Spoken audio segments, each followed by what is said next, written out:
ဟုတ်ကဲ့အားလုံးပဲမင်္ဂလာပါကျွန်တော်ဒီနေ့ကတော့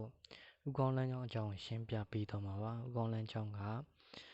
ဒီလိုပုံစံလေးပေါ့နော်ဒါကအသက်လမ်းကြောင်းလို့ခေါ်တယ်ဒါကတော့နှလုံးလမ်းကြောင်းလို့ခေါ်တယ်ဒါဥကောင်းလမ်းကြောင်းလို့ခေါ်တချို့ကလည်းဉာဏ်လမ်းကြောင်းလို့ခေါ်တာပေါ့နော်တော့ဥကောင်းလမ်းကြောင်းရဲ့လို့ပေါ့ဥကောင်းလမ်းကြောင်းထူးထူးထဲထဲရေးဒီလိုတုံးကြီးဖြစ်နေတဲ့ဥကောင်းလမ်းကြောင်းပိုင်ရှင်တွေကသူကကြတော့ညာနာကိုအဓိကမထားဘဲနဲ့ကာယကိုအဓိကထားပြီးအလုပ်လုပ်တဲ့လူတွေပေါ့နော်သူတို့ကတော့ဒီလိုတုံးပါလေဥကောင်းလမ်းကြောင်းထူးထူးကြီးပေါ့နော်တုံးတယ်ပြီးကျွန်တော်ကုံထမ်းတဲ့လူတွေတို့ပြီးရင်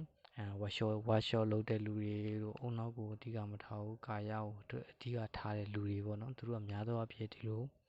ကောင်းလမ်းကြောင်းထူးထူးကြီးပေါ့နော်ထူးထူးကြီးဖြစ်နေတတ်တယ်ကျွန်တော်ညာနာအုံနောက်ကိုအနောက်ကိုအဓိကထားပြီးအလုပ်လုပ်တဲ့လူတွေပေါ့နော်သူတို့ကကျတော့ဒီလိုဥကောင်းလမ်းကြောင်းလည်းလိုလေအဲ့လိုလေးခြုံအဖျားလေးကဒီလိုလေးခြုံနေရပါတော့ဖျားလေးခြုံနေတဲ့လူတွေပေါ့အဲ့လိုဖျားလေးဒီလိုလေးခြုံနေတဲ့လူတွေကကျတော့အုံနောက်ကိုအလုပ်လုပ်တဲ့လူတွေပေါ့နော်ညာနာကိုအဓိကထားပြီးအလုပ်လုပ်ရတဲ့လူတွေစီရင်လောက်တာတို့ကွန်ပျူတာပိုင်းဆိုင်ရာလောက်တာလို့အဲ့လိုအမျိုးမျိုးတော့ပေါ့နော်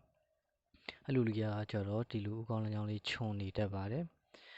ပြီးတော့ចောင်းသားတွေမှာကျွန်တော်တို့ကြည့်လို့ရပါចောင်းသားတွေစ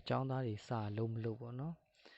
အိမ်ကကိုယ့်ရဲ့သားသမီးတွေရှိရင်ဒါမှမဟုတ်တူတူမတွေရှိလို့ရှိရင်သူတို့လက်တွေကိုကြည့်လို့ရပါသူတို့ចောင်းသားចောင်းသူဆိုလို့သူတို့စတကယ်လှုပ်လာမလှုပ်လားဆိုတာဒါလေးကြည့်လို့ရဒီဥကောင်းလမ်းကြောင်းလေးက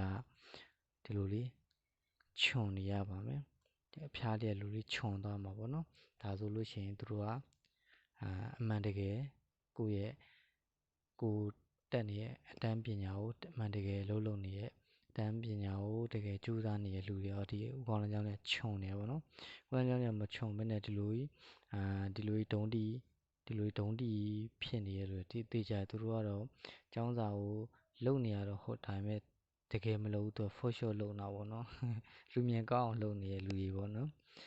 လူမြင်ကောင်းအောင်ចောင်းလုံနေចောင်းသားចောင်းသူတွေပေါ့နော်ဒီလိုတုံကြီးဘောလုံးကြောင်ထူထူကြီးနဲ့လိုတုံကြီးဖြစ်နေလို့ရှိရင်ဒါဆိုရင်သူတို့ကစာကိုတကယ်မလို့စာတကယ်လို့တဲ့လူက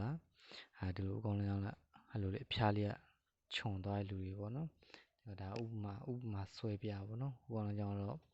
ဒါဥပမာဆွဲကြဥကောင်လုံးကြောင်အဲ့လိုမျိုးလေးခြုံနေလို့ရှိရင်ညာနာကိုအဓိကထားတယ်မိမိကိုယ်ကိုဖွံ့ဖြိုးတိုးတက်အောင်လုပ်နေတဲ့လူတွေကဒီဥကောင်လုံးကြောင်လေးခြုံနေတော့ပေါ့နော်ဥကောင်လေးခြုံပြီးတော့ချို့ကြတော့ဥကောင်းလမ်းကြောင်းဒီလိုလေးချုံနေမကအပေါ်လေးဒီလိုလေးကော့ပြီးခြုံနေတဲ့လူတွေပေါ့နော်သူတို့ကကိုလည်းညံပိုင်းဆိုင်ရာကိုဖွံ့ဖြိုးတိုးတက်အောင်လုပ်တယ်တတိယငိုကြည့်ပိုင်းဆိုင်ရာလည်းဖွံ့ဖြိုးတိုးတက်အောင်စူးစမ်းနေတဲ့လူတွေကအဲ့လိုဥကောင်းလမ်းကြောင်းတွေကကော့နေတဲ့လူတွေပေါ့နော်အဲ့လိုဖြစ်နေပါတယ်ဒါကတော့ဥကောင်းလမ်းကြောင်းဆိုင်ရာရှင်းလင်းချက်လေးဖြစ်ပါတယ်ကျွန်တော်ကတော့ပေါမောက္ခဒေါက်တာရွှေမင်းရဲ့ဒါတပည့်ကျွန်တော်ယာဟုဖြစ်ပါတယ်အားလုံးကျေးဇူးတင်ပါတယ်